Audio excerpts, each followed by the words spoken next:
سلام، من محمد نصیری هستم و شما داخل دوره آموزشی MCSA ویندوز سرور 2025 هستید. قبل از اینکه جلوتر بریم باید بگیم که بهتون تبریک میگم. وارد بهترین، کاملترین، دقیقترین و جالبترین دوره آموزشی ویندوز سرور دنیا قرار گرفتید که دلیل اینکه چنین ادعایی میکنیم رو در آینده متوجه میشید. شما حتما هدفتون از دیدن این ویدیو این هستش که یا وارد بازار کار شبکه‌های کامپیوتری مایکروسافت بشید یا اگر داخل این بازار هستید میخواید توسعه فردی پیدا کنید، جایگاه شغلیتون رو ببرید بالاتر. اینجا دقیقاً جایگاهی هست که باید الان باشید. قبل از اینکه جلوتر بریم باید بدونید که این دوره آموزشی رو با چه کسی دارید یاد میگیرید. من محمد نصیری هستم. بیشتر از 2 دهه است که در حوزه شبکه‌های کامپیوتری، امنیت اطلاعات و فناوری اطلاعات در سطح بزرگترین سازمان‌های داخلی و بین‌المللی فعالیت می‌کنم. اگر تو حوزه کار شبکه هستید نیازی نداره که رزومه من رو بدونید. اگر بخوایم خلاصه بگیم سازمان‌های در واقع بانکی، مؤسسات مالی و اعتباری، شرکت‌های پتروشیمی، نفت و گاز، مؤسسات و نهادهای دولتی، نظامی و انتظامی و خیلی از موارد دیگه، پروژه‌های بین‌المللی با شرکت‌های خودروسازی خارجی از جمله مهمترین مواردی هست که از رزومه میتونم بگیم تا مطمئن باشید چیزی که دارید یاد میگیرید رو از شخص درستی با به دست آوردن تجربیات درستی دارید یاد میگیرید. خب این از خودم. اگر بخوام به صورت خلاصه بگم، این بخشی از رزومه 20 سال کار من در حوزه فناوری اطلاعات هست که هر کدوم از دوستان دوست داشتن راجع به این رزومه اطلاعاتی داشته باشم بفرمایید تا هم براشون ارسال بکنم. خب قسمت دوم، شما در واقع با دیدن این دوره اگر هیچ تجربه کاری در حوزه مایکروسافت نداشته باشید تجربه رو به دست میارید و به راحتی میتونید چه در ایران چه در کشورهای دیگه از پس مصاحبه های کاری حوزه مایکروسافت، ویندوز سرور و سرویس هایی که داخلش وجود داره بر بیاد. بهتون تضمین میدم که تمام چیزهایی که داخل این دوره آموزشی دارید یاد میگیرید و به بهترین شکل ممکن با مثالها، کارگاه‌ها و لابراتوارهای جالب و جذاب یاد میگیرید. خب شما شاید این ابهام براتون پیش بیاد که من جستجو کردم در اینترنت و چیزی به نام MCSA و MCSE ویندوز سرور 2025 در دنیای واقعی وجود نداره. پس بهتره یک مروری بر تاریخچه ویندوز سرور، مدارک بین‌المللیش و نحوه آموزشش داشته باشید. من از سال 2003 کلیه گواهینامه‌های بین‌المللی مربوط به در واقع مدیریت و مهندسی سیستم عامل مایکروسافت رو دریافت کردم که اگر به صورت خلاصه بخوام براتون نشون بدم، گواهینامه‌های MCSA 2003، MCSE 2003، MCITP 2008، MCSA 2008، MCSA 2012، MCSE 2012 و تا ویندوز سرور 2016 کلیه گواهینامه‌ها رو دریافت کردم و این رو با مطالعه و در واقع ممارست به دست آوردم. این رو چرا عنوان کردم؟ برای اینکه شما بدونید و آگاهی داشته باشید که چه تغییراتی در ساختار آموزشی مایکروسافت این 20 سال اتفاق افتاده تا در نهایت خروجیش تبدیل به دوره‌ای شده که شما الان داخلش میخواید یاد بگیرید. بیایید با تاریخچه ویندوز سرور مایکروسافت و مکانیزم آموزشی شروع بکنیم. زمانی که من شروع به کار کردم با ویندوز سرور 2000، اولین گامی که خواستم مدارک بین‌المللی رو دریافت کنم و حوزه تخصصیم رو گسترش بدم، یادگیری ویندوز سرور 2003 بود. مایکروسافت برای یادگیری ویندوز سرور 2003 اومد یک پکیج آموزشی ارائه داد، 4 یا 5 تا کتاب ارائه داد و اسم این کیت آموزشی رو گذاشت کور پک.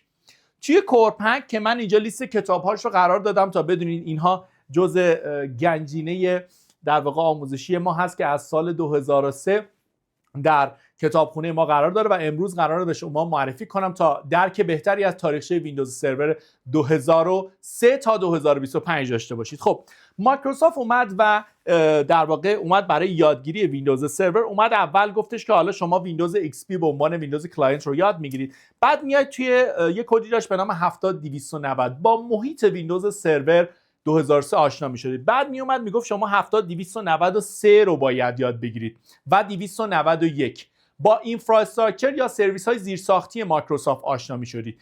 توی 70290 مایکروسافت آزمونهاش رو با یک سری کد شروع میکنه. 70 یک کدی. خب اگر عدد شنیدید الان یعنی ما داریم راجع به صحبت میکنیم. اومد کد آزمون ها رو به این شکل ارائه داد، گفت 70290 میایید محیط ویندوز سرور رو آشنا میشید باش، 291 میایید با یک سری سرویس ها مثل سرویس VPN، سرویس روتینگ یا مسیریابی و سرویس های از این قبیل آشنا میشید. گفت بعد باید بیاید 293 رو یاد بگیرید، 70293 توش سرویس های مثل سرتیفیکیت سرویسز رو یاد میگیرید، توش سرویس های مثل در واقع وب سرور رو یاد میگیرید و چیزهای دیگه.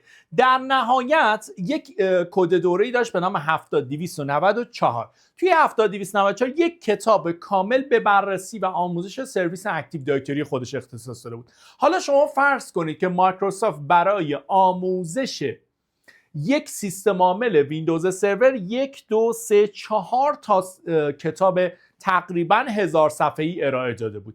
یعنی چی؟ یعنی حجم مطالب آموزشی در این دوره آموزشی بسیار زیاد هست. هر کدوم از این گواهینامه‌ها رو که دریافت می‌کردید، مایکروسافت یک گواهینامه به شما میداد، میگفت شما MCP هستید. برای مثال من MCP رو از ویندوز XP دریافت کردم، گواهینامه بین‌المللیش رو، بعد اومدم MCP 70290 291 293 و 294 4 تا آزمون دادم و مایکروسافت تو این 4 تا هیچ گواهینامه‌ای به من نداد. چرا؟ چون میخواست به من مدرک MCSA بده. MCSA میگفت شما این 4 تا رو که خوندید یه دونه آزمون الکتیو هم باید بدید. الکتیو یعنی چی؟ یعنی مایکروسافت میگفت وقتی سیستم عامل ویندوز سرور من رو یاد گرفتی، یک گرایش تخصصی هم باید در این یاد بگیرید. گرایش تخصصی مایکروسافت در اون سالها 2 تا گرایش بود. گرایش امنیت سکیوریتی که 2 تا کد آزمون داشت، میگفت شما طراحی امنیت رو یاد باید بگیرید و پیاده سازی امنیت 70298 و 299. یا یک ابزار امنیتی مایکروسافت داشت به نام یک فایروال مایکروسافت داشت برای شبکه استفاده میشد به نام آیزا سرور، بعداً تبدیل شد به TMG و از بین رفت. یک کدوم از این آزمون‌ها رو که میدادید شما تبدیل می‌شدید به MCSE یا مهندس شبکه‌های مایکروسافت Certified Systems Engineer. حالا گرایش هم داشت، یعنی مایکروسافت Certified System Engineer Security. من چون علاقم امنیت بود رفتم و گرایش امنیت رو ادامه دادم. شما فرض کنید برای دریافت یک گواهینامه بین‌المللی مدیریت و مهندسی ویندوز سرور من حداقل 7 تا 8 تا کتاب کامل رو مطالعه کردم. و جالب بدونید که انتشارات مایکروسافت برای یادگیری کامل و عمیق سرویس های خودش کامل نبود. من برای اینکه دانشم رو عمیق تر کنم علاوه بر کتاب های مایکروسافت اومدم یک سری کتاب های دیگه ای رو از انتشارات سینگرس مطالعه کردم که کتاب های بسیار عمیق تر بودن از انتشارات سینگرس. اگر دوست داشتید میتونم ایبوک هاشون رو براتون بفرستم. اینها حتی تاریخچه و بستر و زیرساخت و حاشیه‌های مایکروسافت هم بررسی می‌کردن که برای عمیق‌تر شدن برای دریافت گواهینامه بین‌المللی اینها رو هم مطالعه کردم. و طبیعتاً این یادگیری این کتاب‌ها در محیط کارم من رو با دیگران خیلی متفاوت می‌کرد، چون خیلی‌ها فقط با یک دوره آموزشی یاد گرفته بودن، اما من عمیق با خوندن اینها در واقع یاد گرفته بودم. حالا بگذریم. ما داریم تاریخچه MCSA رو بررسی میکنیم تا برسیم به دوره خودمون. مایکروسافت اومد از سال 2003 به بعد گند زد به سیستم آموزشیش.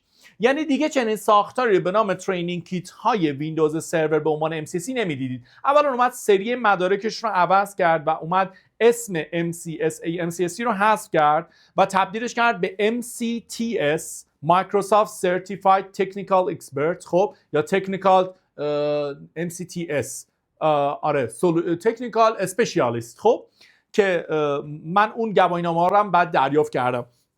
MCTS و MCITP IT Professional. یه اشتباهی که مایکروسافت کرد از سال 2003 به بعد دیگه نتونست یک سری پک آموزشی با سیلابس درست ارائه بده. یعنی سیلابس های آموزشی مایکروسافت در یادگیری سرویساش به شدت به مشکل خوردن. چجور به مشکل خوردن؟ مایکروسافت مثلا میومد به شمایی که 0 کیلومتر میخواست آموزش بده در کد مثلا 70290 بگیم اولین کده، تا میومد آموزش نصب ویندوز سرور رو به شما یاد بده، بلافاصله میومد سرویس مثلا RIS Remote Installation Service که امروزه با سرویس WDS برای نصب از طریق شبکه ویندوز جایگزین شده جایگزین میکرد. طرف هنوز نفهمیده بود نصب ویندوز سرور چیه که باید میرفت تو سرویس های پیشرفته. این باگ باعث شد یه مقدار شلختگی توی سرفصل‌های آموزشی مایکروسافت به وجود بیاد و به همین دلیل هنوز خیلی از مدرسین قدیمی و با سابقه‌ای که در حوزه آموزش مایکروسافت حضور دارن همچنان از سیلابس‌های ویندوز سرور 2003 برای آموزش و تدریس سیستم‌عامل‌های 2022 و 2025 استفاده می‌کنن و این دلیلش ساختارمند بودن این سیلابس‌ها هست. مایکروسافت از سال 2008 اومد پک های آموزشی ارائه داد، یعنی برای هر کدوم از آزمونهاش باز کد آزمون تعریف کرد، اما یک مشکلی وجود داشت. مشکل این بود که اون شلختگی به وجود اومد و رغبت به یادگیری کم شده بود. حجم کتاب های مایکروسافت هم به شدت کاهش پیدا کرد. برای مثال شما برای ویندوز سرور 2003 حجم کتاب رو ببینید. من یه دونه کتاب ویندوز سرور 2012 هم برای شما بیارم اینجا تا ببینید. این حجم کتابی هستش که برای ویندوز سرور 2012 ارائه داد. شما فرض کنید که چقدر تفاوت میکنه حجم آموزش. این برای نصب و پیکربندی ویندوز سرور 2012 هست و این برای 2003 هست. مایکروسافت اومد هر چقدر تونست محصولاتش رو تو آموزش خلاصه تر کرد و این باگ آموزشی به وجود اومد. در این حال مایکروسافت برای اینکه بتونه در واقع نفراتی که قدیمی کار کرده بودن با سیستم عاملش رو بروز رسانی کنه، میومد کتاب‌ها و کدهای آزمون بروز رسانی اعلام میکرد. برای مثال منی که MCSE سکیوریتی 2003 بودم، برای اینکه دانشم رو به ویندوز سرور 2008 ارتقا بدم نیازی نبود که بیام بشینم کلیه کتاب‌های 2008 رو بخونم. کافی بود فقط یک کتاب 649 رو بخونم، آزمونش رو بدم و گواهینامه ویندوز سرور 2008 رو دریافت کنم که با یک کتاب بروز رسانی میشد. مایکروسافت در همین طور این روالش رو ادامه داد. برای مثال من از 2003 به بعد که این کتاب ها رو خوندم دیگه نیازی نبود بشینم 0 تا 100 کتاب های جدید مایکروسافت بخونم، فقط کتاب هایی که قابلیت های جدید سیستم عامل ویندوز سرور رو ارائه داده بودند رو میشستم میخونم. برای مثال برای آپگرید کردن از 2008 به 2012 فقط همین کتاب کد 70417 رو خوندم و آزمونش رو دادم. برای آپگرید کردن به سرور 2016 یا MCSE 2016 اومدم 70743 رو خوندم. ببینید حجم کتاب هایی که آپگرید شده چقدر کوچیک و کوچیک‌تره. شما باید یک نکته رو به دست بیاری و متوجه بشی. در محصولات مایکروسافت چیزی حدود 20 سال هست که تغییرات عجیب و غریب نیستن. یعنی سیستم عامل و سرویس های حیاتی و پایه‌ای که در ادامه راجبشون صحبت می‌کنیم جزء سرفصلمون هستن، تغییرات عجیب و غریبی در ساختارشون نیست و فقط مایکروسافت توی سالهای اخیر روی مباحث امنیت، بالا بردن کارایی سیستم عامل و یک سری امکانات مربوط به کلاود و مربوط به کانتینر که راجبش صحبت خواهیم کرد بیشتر صحبت میکنه. به خاطر همینم حجم کتاب‌های مربوط به بروزرسانی همینجور کم و کمتر میشه. از طرفی حالا مایکروسافت نه، ولی شرکت‌های جانبی که در حوزه آموزش کار میکردن مخصوصا در حوزه چاپ کتاب اومدن کتاب‌های آل این وان ارائه دادن برای محصولات یادگیری مایکروسافت. آل این وان یعنی چی؟ یعنی چند تا کد آزمون مختلف داخل یک کتاب قرار میگیره و حجمش به نسبت بالا میره. برای مثال من برای ویندوز سرور 2016 یک کتاب انتشارات سایبکس تهیه کردم که 3 تا کد آزمون 70740 70741 و 70740 مثلا 2 رو 740 70 حالا اشتباه فکر می‌کنم تایپ شده باشه، اشتباه من هست البته دارم میخونم، 3 تا کد آزمون رو اومد داخل یک کتاب قرار داد و باعث شد که مثلا راحت تر یاد بگیریم. این کلیاتش بود. برای مثال من برای بروزرسانی به ویندوز سرور 2022 فقط این انتشارات پکتی رو مطالعه کردم که ببینم چه تغییرات در ویندوز سرور 2022 بوده. این خلاصه ای از تاریخچه ویندوز سرور بود که تا به امروز رسیدیم به ویندوز سرور 2025. چرا من اینها رو مطرح کردم؟ گفتم باگ آموزشی مایکروسافت در کتاب‌های آموزشی و بعضی از دوره‌های آموزشی این هست: شما وقتی کتاب رو می‌خونید در هر فصل، در هر قسمت یک سناریویی برای شما طراحی میشه که بعضاً اصلا اهمیتی نمیده که شما لابراتواری طراحی کردید یا نکردید. در دوره آموزشی که داخلش قرار دارید و ما مدعی هستیم که بهترین دوره دنیا هستش، من تمام این کتاب‌هایی که شما در اینجا می‌بینید رو جمع‌آوری کردم، سرفصل‌هاش رو تجمیع کردم، خلاصه سازی کردم، در این حال الگوبندی کردم که پس و پیش وجود نداشته باشه و شما از یک شخصی که هیچ دیدی نسبت به ویندوز سرور ندارید و حتی نمیدونید چی هست، تبدیل به یک مهندس حرفه‌ای بشید. این تجربیاتی هستش که در این دوره به دست خواهید آورد. راجع به ساختار دوره بیشتر توضیح میدیم. الان شما متوجه خواهید شد که در ویندوز سرور 2022 و 2025 مهمترین تغییراتی که با ویندوز سرورهای قدیمی تر داشتیم فقط بحث مباحث داکر، پاورشل، کانتینریزیشن و در واقع مباحث مربوط به اژور کلاود رو داریم که بهشون اضافه شده و به دوره ما هم اضافه خواهد شد. اینها در واقع متفاوت کردن ویندوز سرورهای قدیم با ویندوز سرورهای جدید تاثیر داشتن. سرویس های اساسی و پایه‌ای که در ویندوز سرور قدیم وجود داشته بود، باور کنید 20 سال تغییر نکرده. شما اگر با ویندوز سرور 2000 کار کرده باشید، اکتیو دایرکتوری ساختار کارش همچنان به همون شکل است تا اینکه تو 2025 کار بکنه. داخل دوره یکی از کارهای قشنگی کردیم، من با توجه به تجربیات کار با ویندوز سرورهای قدیمی که همچنان در سازمانهای ما داره استفاده میشه، اومدم ویندوز سرورهای قدیمی رو نصب و راه‌اندازی و بررسی محیطش و حتی بروزرسانیش به نسخه های جدید رو با هم بررسی کردیم. پس این یک کلیاتی بودش از بحث این که تاریخچه ویندوز سرور در واقع ویندوز سرور و اینکه چه ساختاری رو در این دوره ما میخوایم رعایت کنیم. خب یه مقدار دقیق تر بشیم تو این حوزه و ببینیم که ما چجوری در واقع این دوره رو تدوین کردیم. قبل از اینکه تدوین کنیم باز هم تاکید میکنم تخصص من طی این 20 سال صرفاً مایکروسافت نبوده. در سازمان‌ها و شرکت‌هایی که احتمالاً اسمشون رو بدونید یا اگر اسمشون رو ندارید به امید خدا روزی رفتید برای مصاحبه کاری در ایران، اسم محمد نصیری رو که بیارید قطعاً کسی که باهاتون مصاحبه میکنه شناخت کافی رو نسبت به من داره. من تخصصم هم بعد سیستم عامل ویندوز، سیستم عامل لینوکس، مجازی سازی، امنیت، تست نفوذ و هک و ویرچوالیزیشن و کلا هر گونه مبحثی در حوزه تکنولوژی هست که در خصوص این دوره زمانی که من دارم به شما آموزش میدم راجع به جوانب کاری که مربوط به این دوره هم هست صحبت خواهیم کرد. خب این کلیاتش. ما راجع به سرفصل‌های دوره میریم توی دوره و توضیح میدیم که چه اتفاقی افتاده، ساختار به چه شکل است و چگونه باید یاد بگیرید، حتی بارم بندیش رو بهتون میگیم. اما راجع به اینکه چقدر زحمت کشیده شده تا این دوره طراحی بشه میخوام یک صحبتی بکنم، رو بحث رو جمع میکنیم و میریم ادامه ماجرا. این روزها هیچ چیزی ما با ماهیت MCSE و MCSA ویندوز سرور در دنیا وجود نداره. در واقع مایکروسافت از سال 2016 به بعد سرتیفیکت یا گواهینامه ای رو به عنوان MCSE یا مهندس شبکه ارائه نداده.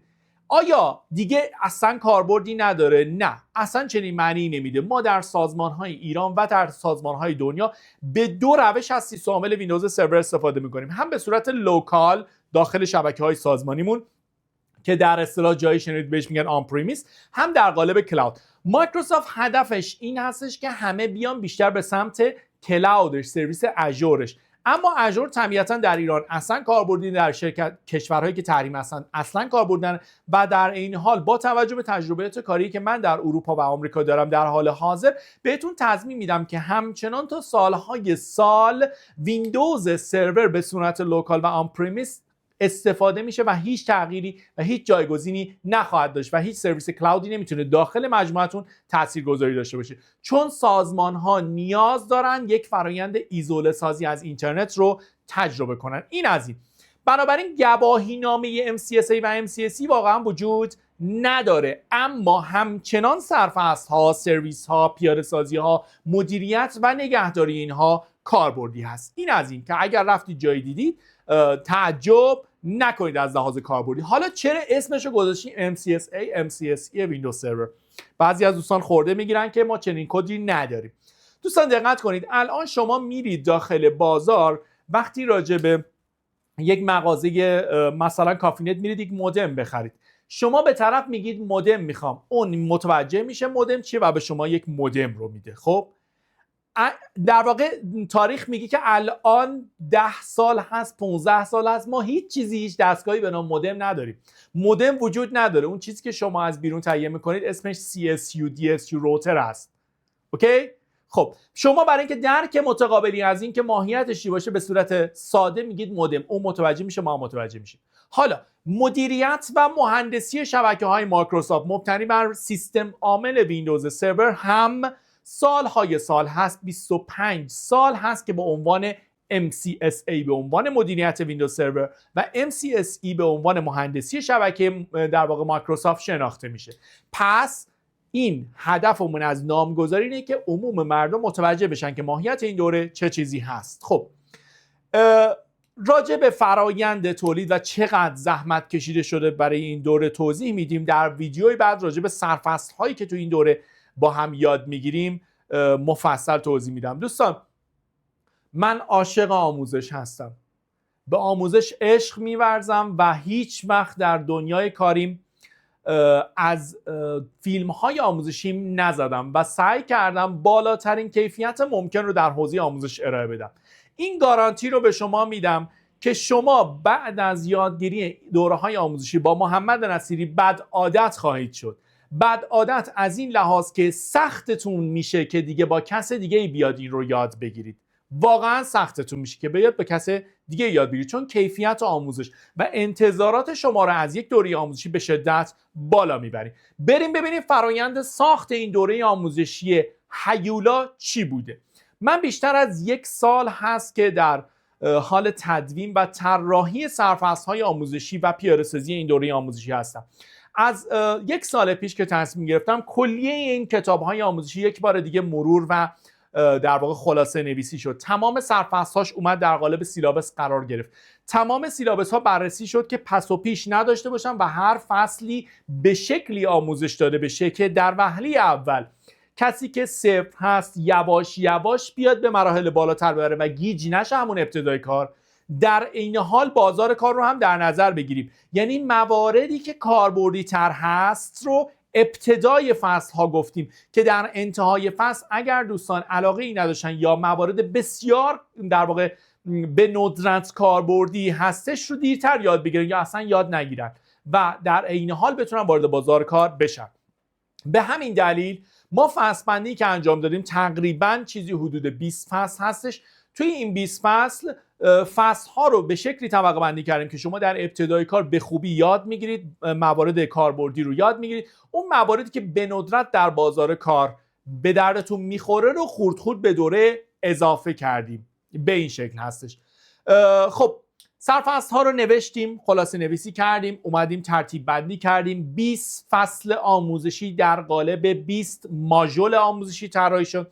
هر کدوم از این ماژول ها برای خودشون لابراتوار تخصصی خودشو داره که به شما یاد میدیم که چجوری این لابراتوار رو طراحی و پیاده سازی کنید. در عین حال که این فصل ها ماژول های آموزشی مجزایی هستند، ما سعی کردیم تجربیات خودم رو در این حال با اطلاعاتی که از این کتاب ها دوره های آموزشی مختلف در سراسر دنیا که همشون جمع آوری شدن و داخل این خلاصه نویسی شدن به این شکل طراحی کنیم که یک سناریوی کلی داریم.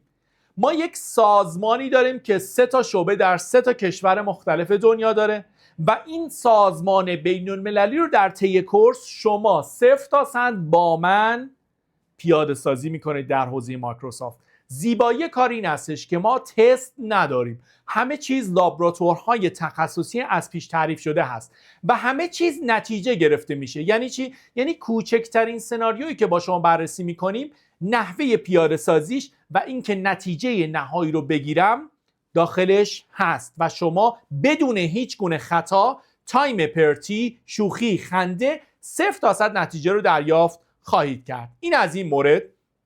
نکته بعدی، هر کدوم از ویدیوهای آموزشی که داخل این دوره طراحی شده به صورت مجزا خودش قابل درک و در واقع پیاده سازیه. یعنی ما به شکلی این رو طراحی کردیم که یکی از دوستان یک اصطلاح زیبایی رو به کار برد برای تعریف این دوره، گفت این یک اطلس کامل آموزش مایکروسافت هست، دوره آموزشی نیست. اطلس یعنی چی؟ یعنی اگر من در گوشه‌ای از کارم در یک سازمانی مشکلی داشتم و میخوام یک مبحثی رو مرور کنم، اون سرفصل جزئیاتش رو من به صورت ویدیو گذاشتم، باز میکنید، اجرا میکنید و اون یک قسمت رو یاد میگیرید. اینو به ساختاری بهش میگن ساختار ماژولار، ساختاری که هر قسمتش معنی و مفهوم داره و به عنوان یک رفرنس یا یک مرجع آموزشی میتونه هم برای کسایی که در حوزه آموزش دارن کار میکنن. مطمئن هستم که بعد از معرفی دوره MCSA 2025 آموزشگاه‌های ما، افرادی که در واقع در حوزه آموزش مایکروسافت هستند، هم لولشون بالاتر خواهد رفت، چون سالهاست که من به عنوان مرجع آموزشی خیلی از مدرسین آیتی در ایران و دنیا دارم در واقع منابعم رو در اختیار دوستان قرار میدم. این از این. پس خلاصه به این شکل لابراتوارها تک تک پیاده سازی خواهد شد. در قسمت سرفصل‌ها باز جزئیات رو با هم بررسی می‌کنیم.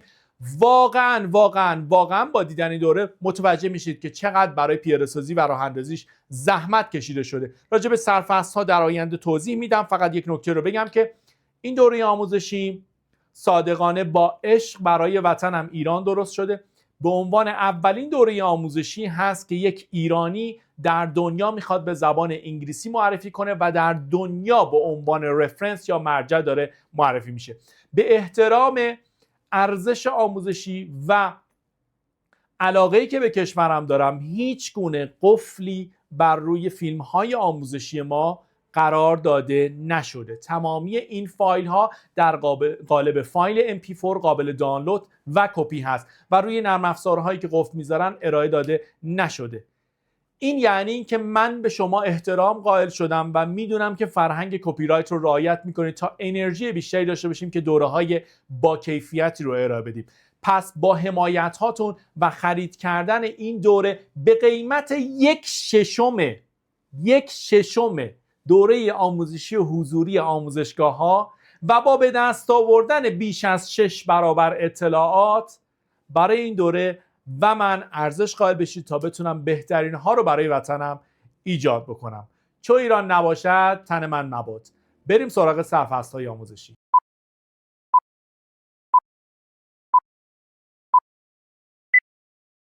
سلام. میدونم برای چی توی اینجا هستید. کجا هستید؟ توی اینجا. توی داخل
Slow up, no I don't take shit. I got no love for the fakeness. If you wanna play tough and wanna hate this, I'll always show up and make a statement. I don't ever slow up, no I don't take shit. I got no love for the fakeness. If you wanna play tough and wanna hate this, I'll always show up and make a statement. Everything I do so instinctive and so passionate. Every word I move so descriptive like an adjective. I got a vendetta against people who patented being negative when you should be getting after it.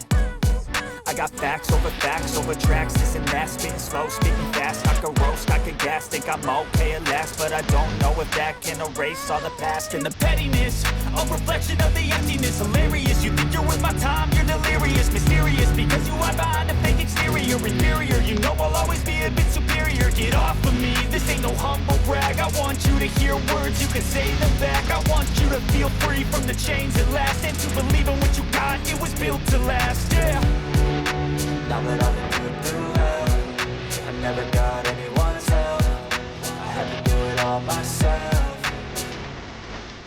I don't ever slow up, no I don't take shit. I got no love for the fakeness. If you wanna play tough and wanna hate this, I'll always show up and make a statement. I don't ever slow up, no I don't take shit. I got no love for the fakeness. If you wanna play tough and wanna hate this, I'll always show up and make a statement. Handling the consequence of being incompetent. Mental health is confidence, dreams and some modestness. I'm not here to save the day, that's for you to take away. I could play a million mind games, but instead I say something not illogical, something that is topical. Rub it on and watch it go, make yourself unstoppable. Dreams are irresponsible, but they're always possible. If you just believe, you could be so remarkable. Thoughts in my head, a collage and they spread. I'll be great one day, going off of my meds. No, I'm not giving up, no, I'm not giving in. I will make it to the top, taking off in the wind. I gotta make it, I'm saving every day to taste it. I'm patient, but my mind, it can hardly take it. I'm chasing a dream that I've had for several ages, a vacant modern kingdom for the taking. Now that I've been put through hell, I never got anyone's help. I had to do it all myself.